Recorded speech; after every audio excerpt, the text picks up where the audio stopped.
The cold bit sharper that night, the kind of bitter London cold that made the streetlights flicker like they too were shivering. And right there, on the broken steps of an abandoned shopfront, sat a young mother clutching her two newborn twins. The blanket around them was thin, damp, and almost useless against the freezing wind. Her hands were trembling so badly she had to grip the babies tighter just to keep them from slipping. Before we begin, subscribe to the channel, press the bell icon, and don't forget to like and share the video, because what you're about to hear might restore your faith in humanity. The mother inhaled shakily, her breath a pale cloud. "I tried everything, but I couldn't keep them warm," she whispered to herself, her voice breaking as one twin barely whimpered. It wasn't a cry. It was too weak for that. It was the sound of a little life losing strength. A car engine hummed in the distance. Not just any car, a black Rolls-Royce, gleaming even under the sickly yellow streetlight. It slowed, then stopped. The driver hesitated. Nobody ever stopped on this street, especially not at midnight. The back door opened. Out stepped Daniel Hartwell, Britain's youngest, sharpest, most famously cold billionaire, the kind of man who didn't slow down for red lights, let alone human suffering. His world was contracts, figures, precision, not emotions, never emotions. But something caught him. A silhouette, a mother curled around two tiny bodies, trying desperately to shield them from a world that had already given up on them. He walked closer, unsure why. "Are you all right?" His voice, usually so firm, softened involuntarily. The mother looked up, eyes red, face pale, lips blue. I have nowhere else to go. The shelter was full. Please, my babies." A sudden blast of wind hit them. One twin's lips quivered, then stilled. Daniel felt a jolt in his chest. Fear, real fear, something he hadn't felt in years. Without thinking, he removed his expensive overcoat and wrapped them, all three of them, in one swift protective motion. "They can't stay out here," he said. It wasn't a suggestion. The woman blinked, confused. "I don't even know who you are." "Names can wait. Getting them warm can't." She tried to stand, but exhaustion pulled her down. Daniel caught her immediately, steadier than he expected himself to be. "You're safe now," he assured her. He guided her into the Rolls-Royce. As the heater blasted warm air, the twins let out tiny breaths of relief. Daniel stared at them, these fragile lives wrapped in his coat. Something inside him shifted, cracking through the ice he'd built around himself for years. "Take us to Hartwell Private Hospital, quickly." The car sped off, tires slicing through the wet road. The city lights blurred past, glowing in streaks of gold.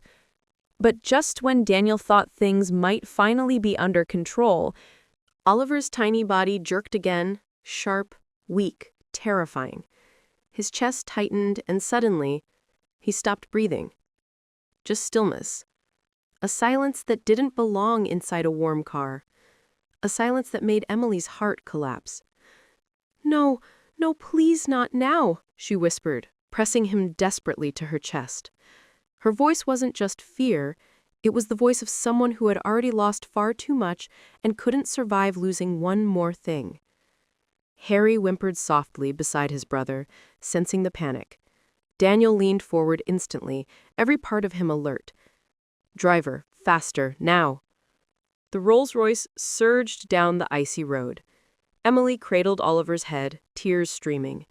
"He does this when he's too cold. He just shuts down.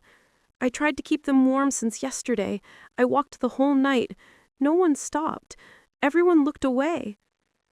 Daniel touched Oliver's cheek gently with 2 fingers. The baby's skin was icy.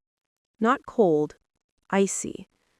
For the first time in years, something unfamiliar tightened in Daniel's chest. Fear. Real human fear. "How long were you out there?" he asked quietly. "Hours," Emily whispered, brushing Harry's forehead. "And I can't I just can't lose them. Not after everything. Daniel noticed her voice trembled differently, not from cold, but memory. Everything? He asked softly. Emily swallowed hard. My sister. She lost her son to social services once. They said it was for his safety. We never saw him again. That single line cut through the billionaire like a blade. Daniel pulled out his phone. We'll get help immediately. But as his thumb hovered over the call button, suspended for a half second, Emily panicked. No! No, please don't call anyone official. If they find out I'm homeless, they'll take them away too. They're all I have. Please, I'm begging you. Daniel breathed out slowly, lowering the phone. Emily, I'm not letting anyone take your children. Not tonight, not ever. You have my word. Her lips trembled, like she wanted to believe him but was afraid to trust him. The car turned sharply through the hospital gates. Staff rushed out immediately, lifting the twins with urgent care. As a nurse gently carried Oliver away, something unexpected happened. Oliver's tiny fingers curled around the edge of Daniel's coat and refused to let go. The nurse paused. He's responding to your warmth. We need to get him in right now. Emily staggered, nearly collapsing, and Daniel caught her before she fell. It's all right, he murmured. They're safe. But Emily shook her head. Safe for now, but what about me? What if they separate us? What if someone decides I'm unfit? Daniel opened his mouth to reassure her, but then a senior doctor stepped out from the emergency ward. He looked at the twins through the glass, then at Emily, then at Daniel, and his expression changed. Not just recognition, not just concern, something deeper, a quiet, guilty shock.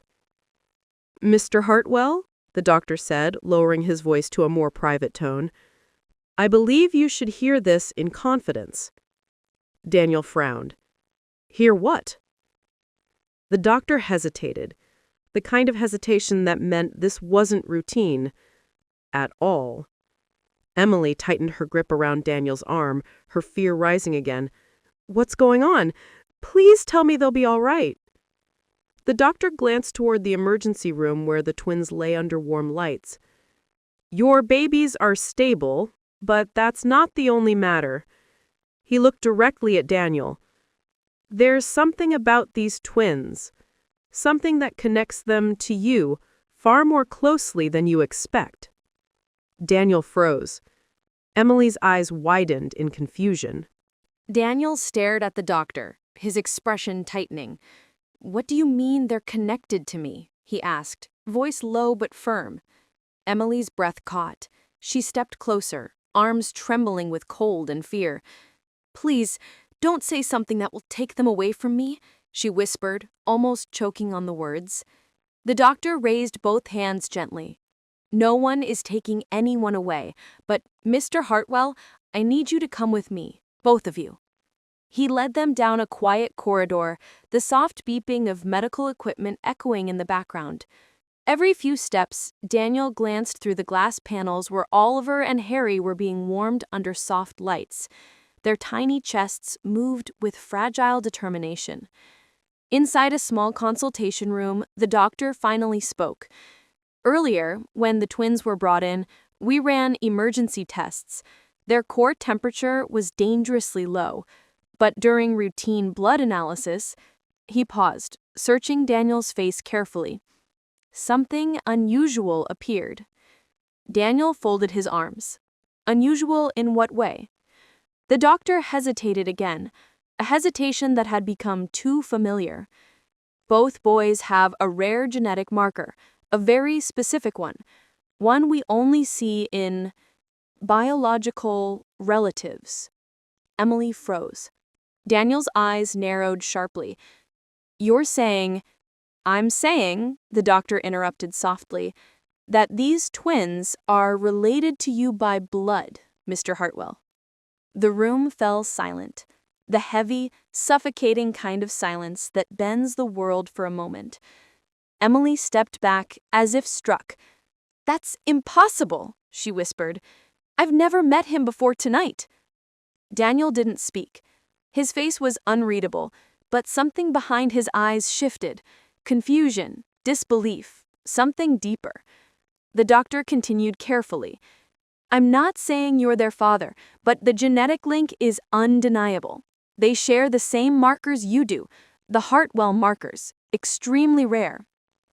Daniel stiffened. "That marker is only found in my family line." Emily shook her head, voice trembling. "No, no, this can't be happening. I've never been anywhere near his world. I don't understand how—" Her voice cracked and she sank onto the chair, holding her head in her hands. Daniel stared at the floor, his mind racing through possibilities he didn't want to consider. Half-siblings? Distant relatives? Something hidden? Something someone lied about? He turned to Emily. "Emily, is there anyone in your past, anyone at all, who could be connected to my family?" She looked up slowly, tears streaking her cheeks. "My whole life has been chaos. My mom left when I was 10. My dad drank more than he worked. I barely know my own family tree, but I swear on my sons I don't know anyone named Hartwell." Daniel studied her for a long moment. She wasn't lying. Her fear was too raw, her confusion too real. The doctor cleared his throat. "There is another possibility." Daniel and Emily looked at him together. "Your late father, Mr. Hartwell, he funded several private medical projects 20 years ago, some involving IVF, embryo storage, and experimental fertility treatments. Some records were sealed." Daniel's heartbeat slowed. Cold dread seeped into him. "My father kept many things hidden. Too many." Emily stared at Daniel through her trembling lashes. "Are you saying my babies came from something your father did?" Daniel didn't answer. He couldn't. The doctor continued, lowering his voice. "We won't know the exact connection until further tests, but one thing is clear.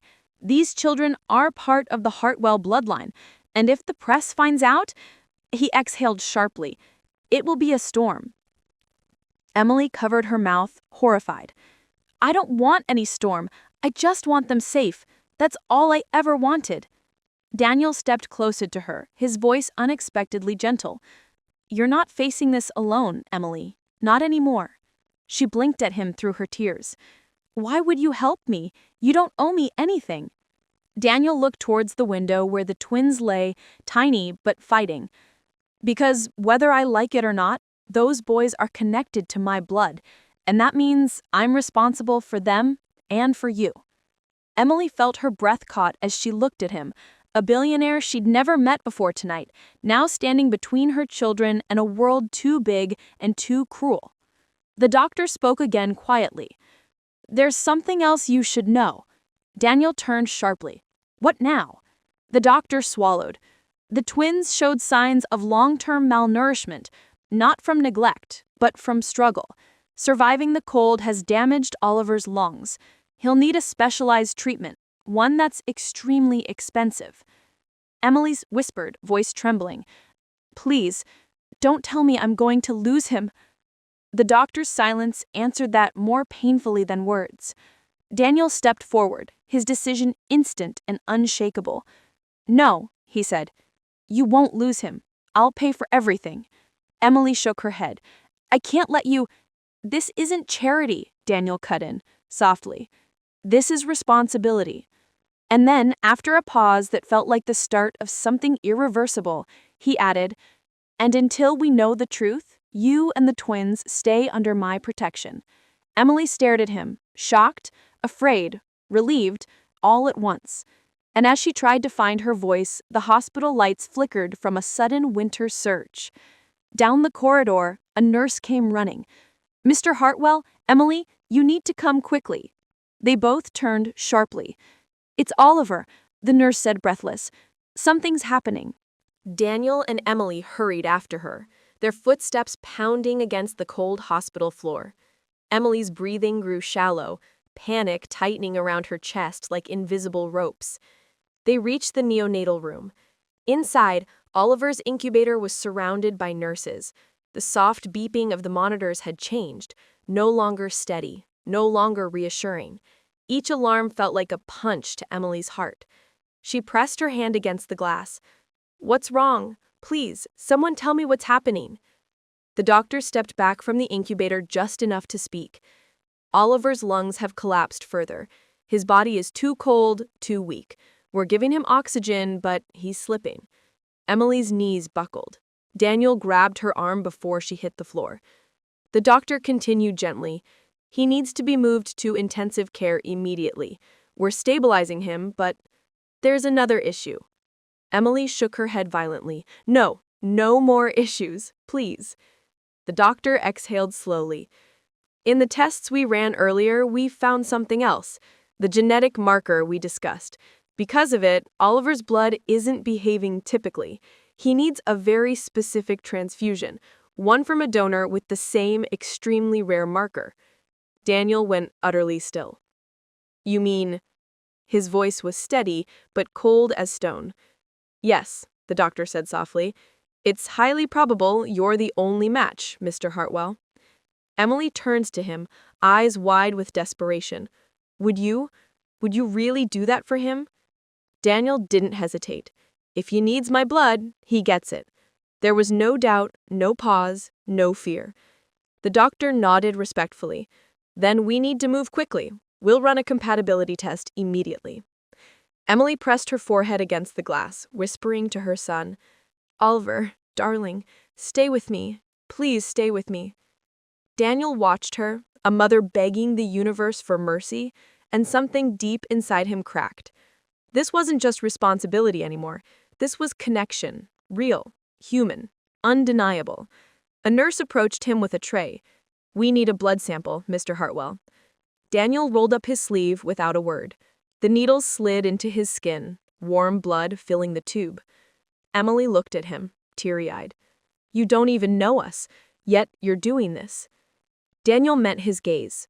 "I may not know you, but I know those boys share something with me, something that makes them my problem, and I won't let them down." A whisper of relief crossed Emily's face, just for a second. Minutes later, the doctor returned with the results. "You're a perfect match." Emily covered her mouth, overwhelmed. "Oh, thank God." Daniel nodded. "Then start the transfusion now." But the doctor held up a hand. "There's something you should understand first." Daniel's eyes narrowed. "What now?" "Oliver's condition is extremely delicate. The transfusion will help stabilize him, but his lungs still may not respond. We'll have to put him on assisted breathing." Emily flinched. "Is he going to survive?" The doctor hesitated. That hesitation that had become all too familiar tonight.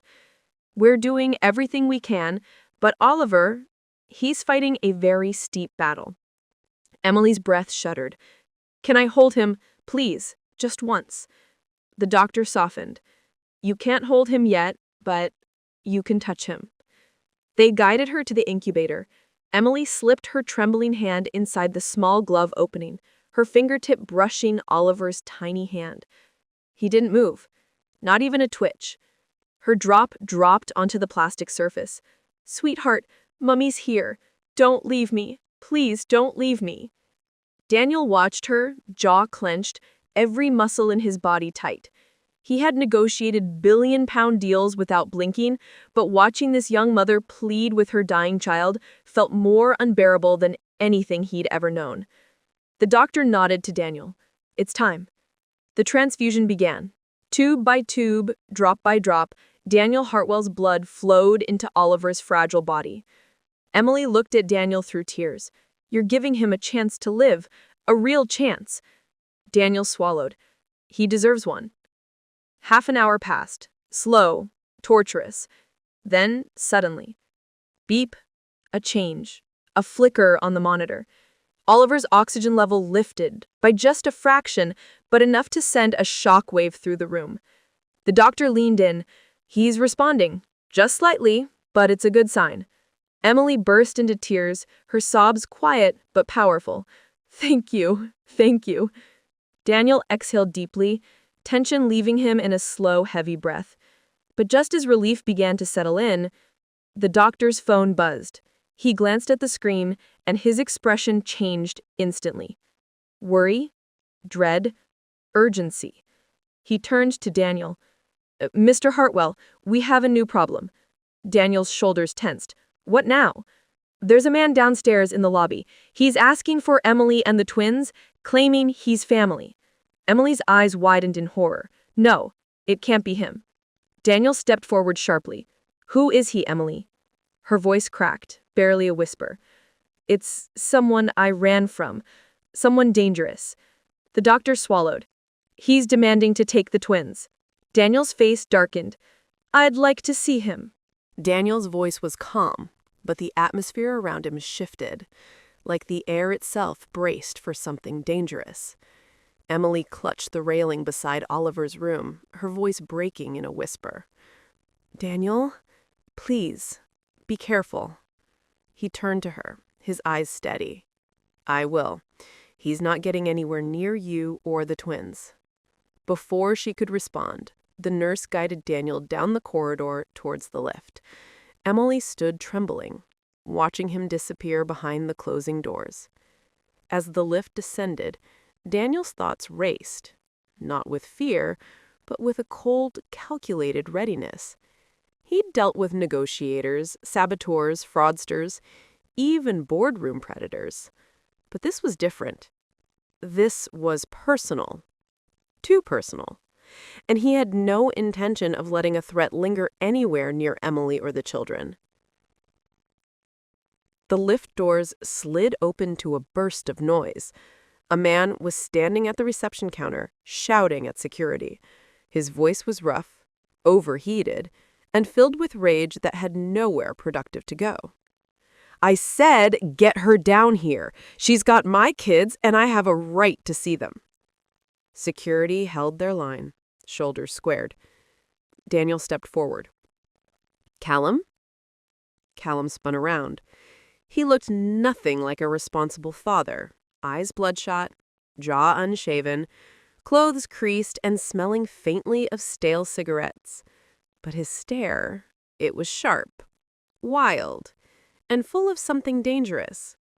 "You," Callum sneered. "So you're the one playing hero." Daniel didn't flinch. "And you're the man causing a scene in a hospital where your sons are fighting for their lives." Callum scoffed loudly. "Oh, spare me the lecture. You think I didn't hear? The doctors told me one of them nearly died. That's because Emily's useless. She couldn't keep herself alive, much less them." Daniel's jaw tightened, the only sign he'd heard something unforgivable. "Don't speak about her like that," Daniel said quietly, but kind of quiet that carried a warning.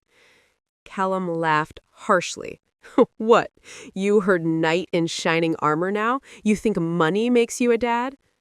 Daniel stepped closer, expression unreadable. "I think responsibility does." Callum's smirk faltered, just slightly. "I'm their father. I have full rights." "You have nothing," Daniel replied coldly. "You walked out on them before they were born." Callum's eyes narrowed. "You don't know anything about me." "I know enough. Enough to know the twins are safer without you." Callum's expression twisted into something ugly. "You think you can stop me? Billionaire or not, you've got no idea what I'm capable of." Daniel didn't blink. "Try, and you'll find out exactly what I'm capable of." Security shifted, ready for a fight. Callum glared at them, then at Daniel, then spat on the floor. "This isn't over," he growled. "Those boys are mine, and I'll get them back." And with that, he stormed out of the glass doors, disappearing into the bitter London night. Daniel returned to the neonatal ward, his expression unreadable, but his steps heavier now. Emily rushed towards him the moment she saw him. "Is he gone?" she whispered. "For now. But he won't get through hospital security. And he won't get to the twins, I promise." Emily's body sagged with relief. But her eyes, stayed filled with the same fear, the fear of a woman who had survived too much to ever feel safe. Before Daniel could say more, the neonatal doctor stepped out of Oliver's room, urgency all over his face. "Mr. Hartwell, Emily, I need to speak with you both."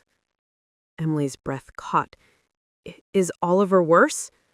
"No," the doctor said quickly. "He's showing a response to the transfusion, but something else has come up." Daniel's eyebrows tightened. "What now?" The doctor led them into a small consultation room, shutting the door behind him. "We received the deeper genetic results after running Daniel's blood match with Oliver's." Daniel exchanged a confused look with Emily. The doctor continued. "The initial marker told us the twins were connected to the Hartwell bloodline, but the advanced sequencing, it revealed something far more specific." He placed a document on the table, lines of genetic code, markers, patterns. "What does it mean?" Emily whispered. The doctor took a slow breath. "It means Oliver and Harry don't just share the Hartwell marker. They share your genetic signature exactly, Mr. Hartwell." Daniel's breath stilled. Emily looked between them, her face pale. The doctor continued, voice almost stunned. "The pattern is too precise to be distant relation. It is a direct match, identical to one source." Daniel felt the floor shift beneath him. "You're saying they're connected to me? How?" The doctor swallowed hard. "Biologically, these boys match your lineage in the closest way possible without being your own children." Emily gasped softly. Daniel stared. The doctor finished quietly. "Mr. Hartwell, your father may have used his DNA in one of those old fertility programs. These twins, they might be your half-brothers." Emily's hand flew to her mouth. Daniel's world froze. And somewhere down the hall, Oliver's monitor beeped again. The sound was faint at first, a soft beep, beep, beep, drifting down the corridor. But to Daniel and Emily, it sliced through the heavy silence like a warning. Emily's heart lurched. "That's Oliver's room. Something's happening." The doctor hurried out of the consultation space. "Come quickly." Emily moved so fast she nearly stumbled. Daniel steadied her, then guided her toward the neonatal ward. As they reached the window, they saw nurses adjusting Oliver's equipment. His oxygen levels flickered once, twice, then stabilized slightly. Not enough to call it recovery, but enough to keep hope alive. Emily pressed her palm to the glass. "Please, sweetheart, stay strong." Daniel watched Oliver, then exhaled slowly, the weight of the doctor's revelation still crushing him. His father, using genetic material, creating children secretly. What kind of legacy was that? He ran a hand over his face. The Hartwell name had always come with power, wealth, reputation, but buried beneath it all, there were shadows he had avoided his entire life. Emily glanced at him anxiously. "Daniel, are you all right?" He blinked, as if pulled out of a dark memory. "I don't know what to think. If what the doctor said is true, then these boys, they're family." Emily swallowed hard. "So, the twins are your father's children, which means—" Daniel finished quietly. "They're my half-brothers." Emily pressed her forehead to her forearm, overwhelmed. "This doesn't make any sense. How could something like this happen? How could I not know?" Daniel shook his head. "My father kept secrets from everyone, even me. He built a world with locked doors, and I never opened them." The doctor re-entered the room, carrying a chart. "There's more you need to know." Emily stiffened. The doctor continued. "Oliver's condition is still unstable. Harry is responding better, but Oliver's lungs are critically weak. The transfusion is working, but just barely." Emily's voice trembled. "Is he going to survive?" The doctor didn't answer right away. Daniel stood up sharply. "What does he need?" "Time," the doctor replied, "and constant care. If he makes it through the night, his chances improve." Emily pressed her forehead against Daniel's hand. "I can't lose him. I can't." Daniel placed a hand on her shoulder. "You won't." But as he said it, the monitor inside Oliver's room beeped again, sharper this time. A nurse rushed out. "We need both of you inside now." Emily's heart dropped. "What's happening?" The nurse swallowed. "Oliver has stopped responding to oxygen. We're losing him." Emily screamed softly, her legs collapsing beneath her. Daniel caught her instantly, holding her tight, as if refusing to let the world take anything else from her. The doctor threw open the incubator. "Get the crash kit, now!" Emily cried out. "Oliver, please don't take him from me." Daniel held her, as nurses moved around them in a blur.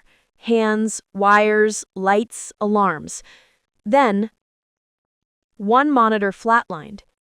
Emily sobbed into Daniel's chest, and the doctor shouted, "We're not done yet. Start compressions." The doctor's voice thundered across the neonatal room. A nurse immediately slipped her tiny fingers through the incubator's gloves and began the smallest, most delicate chest compressions imaginable, each press barely the size of a coin, yet carrying the weight of life itself. Emily screamed, the sound raw and desperate. "No, no, Oliver, baby, please, come back, come back." Her legs gave way completely, and Daniel lowered her gently to the floor, holding her against him as her entire body shook. The monitor beside Oliver showed a thin, terrifying straight line. No rise, no fall, no heartbeat. Just a single, endless note, the sound every parent fears. "Charge the ventilator," the doctor ordered. "Increase pressure." Another nurse adjusted the oxygen feed. Another wiped moisture from Oliver's tiny mouth. Daniel felt Emily clutch his shirt so tightly her knuckles turned white. "He can't die," she sobbed. "He can't. I fought too hard. I've lost too much. Please, please bring him back." Daniel's voice was low, tight, breaking despite his effort to stay composed. "He's fighting, Emily. He's fighting. He's not gone." But even as he said it, doubt gnawed inside him, a cold blade twisting slowly. The doctor leaned over the incubator, sweat forming at his temples. "Come on, little one. Come on. Don't give up." The nurse's fingers moved with steady precision, counting under her breath. 1, 2, 3, breathe. 1, 2, 3, breathe. Still nothing. Emily pressed her forehead to Daniel's chest. "I'm losing him. Daniel, I'm losing my baby." Daniel wrapped his arms around her, strong, steady, protective.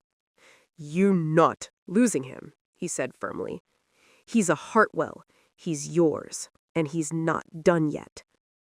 But inside, his mind was burning, flashes of his father's cruelty, secrets, experiments, frozen embryos, and now a child bearing the consequences.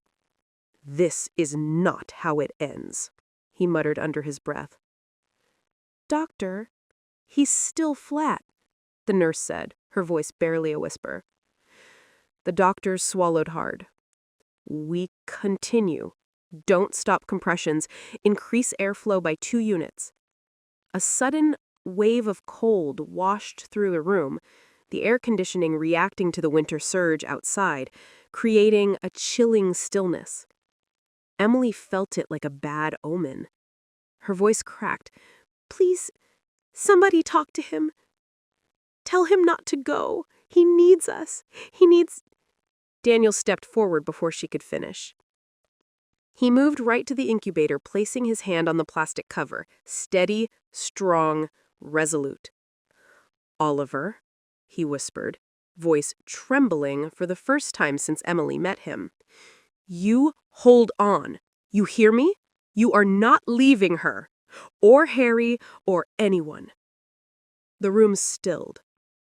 Not because of the words, but because they didn't sound like Daniel Hartwell, the billionaire. They sounded like Daniel Hartwell, the brother. The man whose blood was keeping Oliver alive. The man who realized in that moment that this tiny child was part of him in ways he never imagined. The nurse kept compressions going, tiny presses, rhythmic and desperate. The doctor leaned forward, eyes fixed on the monitor. Then, a flicker. Just a flicker, so small it could have been wishful thinking. "Wait," the doctor whispered. "Stop compressions." Everyone froze. The nurse lifted her hands, breath held. Emily and Daniel stared at the monitor, barely daring to blink. Another flicker. Then, a tiny blip. A heartbeat. So faint it was almost silent. Then another, and another. Emily's hand flew to her mouth. "Oh my God! Oh my God, Oliver!" Daniel exhaled for the first time in what felt like minutes, a long, shaking breath. The doctor's eyes filled with cautious hope. "He's stabilizing. Slowly, very slowly, but he's back." The nurse wiped her eyes, trembling with relief. "The little fighter!" Emily staggered to her feet and leaned into the incubator, tears streaming. "You came back to me, sweetheart. You came back." Daniel placed a steady hand on her back. "He heard you," he said quietly. "He heard both of us." Oliver was connected to fresh oxygen lines now, his tiny chest rising, ever so gently, but rising. The doctor monitored every change with intense focus. "He's not out of danger," the doctor warned softly, "but the fact that he responded, that means something. It means he's got strength." Emily brushed her fingertips inside the incubator glove, barely grazing Oliver's hand. "He gets it from both his families, I suppose." Daniel looked at her, something softening behind his eyes. "He's not just a Hartwell. He's yours. And that makes him stronger than anything my father ever created." Emily's tears fell again, but for the first time, they weren't just fear. They held relief, thankfulness, a fragile hope. The doctor stepped back. "We'll keep him under observation, but for now, he's stable enough." Emily let out a shaky breath. Daniel finally relaxed his shoulders, tension melting from him like armor being removed. Just as calm began to settle, the lift at the end of the corridor dinged open. A nurse turned, frowned. Out stepped a hospital security guard, pale, sweating, breathless. "Mr. Hartwell, you need to come downstairs." Daniel's face hardened instantly. "What happened?" The guard hesitated, swallowing. "It's about the man from earlier, Callum." Emily stiffened. "What did he do?" The guard wiped his forehead. "He didn't leave, like we thought." Daniel's eyes narrowed dangerously. The guard continued. "He's broken into the staff parking area, and he's trying to get into your car." Daniel took a slow step forward. The guard swallowed again. "And he's armed." Emily's scream echoed through the corridor. Emily's scream echoed through the corridor, sharp enough to freeze every nurse in place. "Armed?" she whispered, barely able to breathe. "Daniel, he'll hurt you. He'll hurt anyone." Daniel didn't react with fear, only a cold, steady anger that settled across his features like a shadow. "Stay here with Oliver and Harry," he said firmly. "Don't move. Don't open the door for anyone." Emily shook her head, panic rising like a tide. "Daniel, you can't go down there alone." He gently placed a hand on her cheek. "I won't let him ruin any more of tonight. Not for you, not for the boys, and not for me." Emily's breath trembled. "Please, come back safe." His eyes softened, a softness he rarely showed to anyone. "I promise." Then he turned and strode towards the lift, followed closely by the security guard. The underground car park was cold, dimly lit, and echoing with the low hum of generators. Shadows stretched long across the concrete floor. Daniel stepped out of the lift and scanned the space. His car, a black Rolls-Royce, sat near the far wall. He saw movement next to it. Callum. He was pacing beside the vehicle, a metal object clutched tightly in his hand. A crowbar, rusted, heavy. Not a gun, but deadly enough. Callum's eyes darted wildly as he scratched the crowbar against the car's door, sparks flickering. "Where are you, Hartwell? You don't get to keep what's mine. Not the kids, not Emily, not anything." Daniel stepped out of the shadows. "Callum." Callum spun around, crowbar raised. "Well, well," he said, his grin crooked and dangerous. "The king himself came down. Thought you'd send your guards." Daniel's voice remained calm. "You should leave now, before this becomes worse for you." Callum spat. "Worse? My life's already worse. I've lost my job, I've got debt." Emily laughed. "And you," he jabbed the crowbar forward, "stroll in and become the hero. Take everything." He didn't move. "You never cared about Emily or the twins," Daniel said quietly. "You cared about control. You cared about power over them. And now you can't stand that someone else stepped in." Callum's nostrils flared. "You think those kids aren't mine? I raised them. I paid for everything." "You abandoned them before they were born." Callum flinched, anger boiling over. "She lied to me," he snarled. "She said they were mine, but they're not, are they? Not with all that fancy Hartwell blood of yours floating around." Daniel took a slow step forward. "You had no right to treat her the way you did, and you have no right to the twins." Callum raised the crowbar higher. "I have every right, and no rich boy is taking him from me." He lunged. Daniel sidestepped just in time, the crowbar slamming into the concrete floor with a metallic scream. Callum swung again, wild, reckless, fueled by rage and desperation. Daniel moved back, maintaining composure even in danger. He had fought harder men than this in boardrooms, men with power, strategy, manipulation. But rarely had he encountered one with nothing left to lose. "Put the crowbar down," he said, voice low. "Walk away." "Shut up!" Callum roared. "You don't know anything. Emily was supposed to stay with me. The kids were mine. They'd fix things for me." Daniel's voice turned to steel. "They were never tools. They are children." Callum shrieked and rushed him again. This time Daniel grabbed his wrist. The crowbar clanged to the floor. Callum punched him, a rough, desperate strike to the jaw. Daniel staggered back a step, the metallic taste of blood filling his mouth. He wiped his lip, eyes sharpened, and something inside him snapped. He wasn't fighting for pride. He wasn't fighting for dominance. He was fighting for Oliver, for Harry, for Emily. Daniel stepped forward with absolute precision, catching Callum's arm, pinning it, twisting just enough to force him down to his knees. "Stop," Daniel growled. "This ends now." Callum writhed and snarling. "Why do you even care? They're not yours."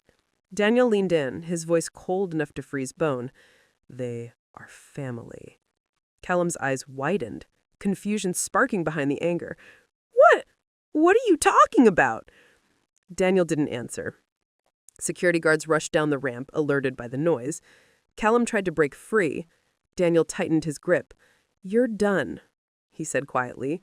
"You're not getting anywhere near them again." Callum screamed as the guards took him, dragging him away while he kicked and spat. "You think this is over? I'll get out. I'll find them. You can't hide them from me forever." Daniel didn't react. He watched silently until Callum was gone, swallowed by the lift doors. Only then did he allow himself a breath. A long, shaken breath. Emily was pacing outside the neonatal room, trembling every time the lift dinged.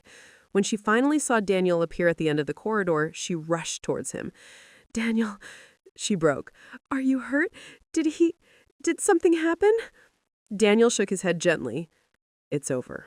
He's with security. He can't reach you or the twins." Emily's eyes filled with tears, time not of fear, but of overwhelming relief. She touched the faint mark on Daniel's jaw. "He hit you." "It's nothing," he said softly. "You and the boys matter more." Emily froze, breath catching. No man had ever said something like that to her. No man had ever chosen her, protected her, stood for her. She whispered, "Thank you, Daniel, for everything." He looked into her eyes deeply, steadily. "You're not alone anymore." A soft cry sounded from inside the neonatal room. "Oliver! Alive, fighting." Emily wiped her tears. "Can we check on him?" Daniel nodded. "Let's go." But as they reached the incubator, the doctor stepped out with a serious look. "Emily, Daniel, there's something new we need to discuss." Emily stiffened. "Is Oliver worse?" "No," the doctor said. "But the deeper genetic analysis, it revealed something else." Daniel's face tightened. "Another secret." The doctor nodded gravely. "This time about your father, Daniel." Emily gasped softly. Daniel's jaw changed. "What did he do now?" The doctor sighed. "It appears there weren't just 2 embryos made from your father's DNA. They were 6. And according to the records, 2 were born. And that's them. But 4 are still unaccounted for." The words hung in the air like a cold blade. 4. Unaccounted for. Emily's hand slipped from the incubator, her face drained of color. Daniel's entire body went still, a stillness not of shock but of deep, rising fury. He spoke quietly, dangerously. "What do you mean, unaccounted for?" The doctor took a breath. When Hartwell Sr. funded the fertility program, multiple embryos were created from his DNA. But the documentation shows clear discrepancies. The project was shut down abruptly, and several files were sealed or deleted. Emily's voice shook. "So there are more children like Oliver and Harry?" The doctor nodded slowly. "Possibly. 4 others, born to different women who thought they were receiving anonymous donor samples." Emily covered her mouth. "They could be anywhere." Daniel turned away, fists tightening until his knuckles turned white. The thought hit him like fire. His father hadn't created a family. He had created orphans. Scattered, unprotected, unknowing. And some of them, like Oliver, fighting for their lives. Daniel's chest rose and fell sharply. His father's legacy wasn't wealth. It was damage. Emily watched him, trembling. "Daniel, what if one of them is suffering right now? What if someone else is out there alone with 2 babies in the cold?" Daniel's jaw clenched. "I won't let history repeat itself." Before either of them could say more, Oliver gave a faint, soft cry, a tiny, painful sound that cut through Emily's chest. She rushed closer. "Sweetheart, Mommy's here." Oliver's chest rose a little stronger this time. Then again. The doctor checked the monitor. His oxygen is improving. Very slowly, but it is. Emily wiped her tears. "That's my boy. That's my fighter." Daniel watched the fragile rise and fall of the baby's chest, and something inside him hardened into resolve. The world had been cruel to innocent children. Not anymore. He turned to the doctor. "I want every file from that project, every name, every participant, every woman my father's foundation ever contacted. We're finding them." Emily looked at him with a mixture of fear and admiration. "Daniel, you can't do this alone." "I'm not alone," Daniel replied. He nodded toward Oliver and Harry. "They're my family now. And so are you." Emily's breath caught. Hope flickered across her eyes, small but real. The doctor, however, shifted uncomfortably. There's something else you should be aware of. Daniel stiffened. What now? The doctor hesitated, glancing down at the chart in his hands. One of the missing 4 might already be in the system. Emily's heart dropped. You mean in foster care or adoption? The doctor shook his head, slowly. No, I mean taken by social services. Emily staggered back, gripping the wall. Oh, God! The doctor continued reluctantly. We have reason to believe one of the cases was flagged due to severe neglect. The child was removed from the mother and placed in state custody. Emily's lip quivered. A baby? Alone without a family? Daniel's expression turned lethal. Name. I don't have it yet, the doctor replied. The file is locked. Unlock it. I don't care what you have to do. The doctor nodded, knowing better than to argue with a man like him. Emily sank into the chair, shaking. Daniel, how many mothers didn't know? How many children were born from something they never chose? Daniel knelt beside her. We'll find them, every single one, and we'll make sure they're safe. She looked into his eyes, truly looked, and realized this wasn't just a promise, it was a vow. And what about the others? What if their fathers are like Callum? What if they're in danger? Daniel's voice turned to steel. I'll protect them. All of them. Emily blinked, tears gathering. You barely even know us. Why are you doing this? Daniel glanced at Oliver, then Harry, then back at her. Because my father chose to create children without giving them a future. I'm choosing to give them one. Emily's eyes glistened, not just with sadness, but with something unfamiliar. A growing trust, a growing bond. Before either could speak again, a nurse rushed in. Mr. Hartwell, Miss Emily, you need to see this. Their hearts seized. What happened? Emily asked, panic rising again. The nurse shook her head quickly. It's not Oliver. It's a visitor downstairs. Emily froze. No, don't tell me it's Callum again. The nurse's expression was confused. No, not him. She swallowed. It's a woman. She says she knows you, Emily, and she says she knows something about the twins' birth. Emily's eyes widened. Who is she? The nurse hesitated. She wouldn't give her name, but she said this. Tell Emily I was there the day her twins were born. Tell her I know the truth about the father. Daniel and Emily exchanged a stunned look. And there's one more thing, the nurse added quietly. She brought a baby with her. Emily froze in place. A baby? She whispered, barely breathing. The nurse nodded nervously. Yes, and she insists you speak to her. She says it's urgent. Daniel exchanged a sharp look with her, the kind that carried both fear and resolve. Let's go, he said quietly. Together. Emily held his hand tightly as they walked toward the lift. Her legs trembled. Her heart pounded. Because deep down, something told her that the night wasn't finished revealing its secrets. The lobby lights glowed dimly, casting long shadows across the tiled floor. People whispered softly in corners. Nurses moved quickly between wards. And on a bench against the far wall sat a woman. She was pale, tired, and visibly shaken. A worn coat hung loosely around her. Her hair, tied back in a careless knot, had strands falling across her face. But what struck Emily wasn't the woman. It was the baby in her arms. Barely 9 months old, wrapped in a faded blue blanket, cheeks flushed from crying. The woman stood the moment she saw Emily. You came, she said, her voice thin and trembling. Emily blinked, confused. Do I know you? The woman swallowed. We've met.